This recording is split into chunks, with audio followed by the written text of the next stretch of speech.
मी गावाला गेले होते आणि बघितले नाही रे भैया, बघायचंच मला म्हणले. कसं वाटलं बघून? खूप सुंदर वाटलं, इतकं मन भरून आलं की नाही, अतिशय मन भरून आलं. काय आता सांगायलाही शब्दही नाही आहे, तेवढं सुंदर. पुन्हा बघणार? हो, पुन्हा माझ्या फॅमिलीला आणणार, नातू नाती सगळ्याला घेऊन येणार मी, पूर्ण कुटुंब सहित बघणार. धन्यवाद. खूप सुंदर चित्रपट आहे. रडले मला शेवटी, खूप इमोशनल झाले. पण असाच पिक्चर्स व्हायला पाहिजेत ॲक्च्युली. आणि इमोशनल पण मी झाले होते, कारण जेव्हा सगळेजण तुटतायत, कुटुंब बिखरतंय असं वाटलं, त्यावेळेला थोडं वाईट वाटलं. आणि असेच मूवी काढत राहावं. मी हा परत एकदा सुद्धा नाही 4 वेळा पिक्चर पाहणार आहे.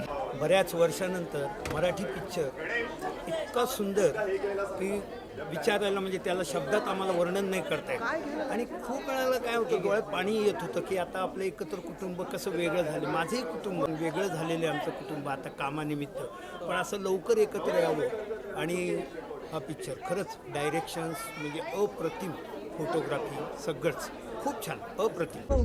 अक्षरशः रडतोय. खरंच ग्रेट कन्सेप्ट आणि ग्रेट प्रेझेंटेशन, खूप आवडला. Did so much. We laughed and we cried also. So it was amazing. खूप छान. खूप छान होतं, सुंदर. आम्ही रडलो. तुम्ही रडलात का? हो. खरंच हो, कारण हा कोणत्या आमच्या पॉइंटला तुम्हाला डोळ्यात अश्रू आले? ज्या वेळेला जी नाचून जे काही तिचे म्हणजे निर्णय, ती जी काही तिची वागणूक आहे ती आपल्यातली जाणून आली. कारण आपणही एक सून आहोत, त्या प्रकारे ती दिसण्यात आली. ती खूप उत्तम प्रकारे मांडणी केलेली आहे त्या सगळ्या गोष्टींची. त्याबद्दल खरंच खूप मस्त वाटला हा मूवी.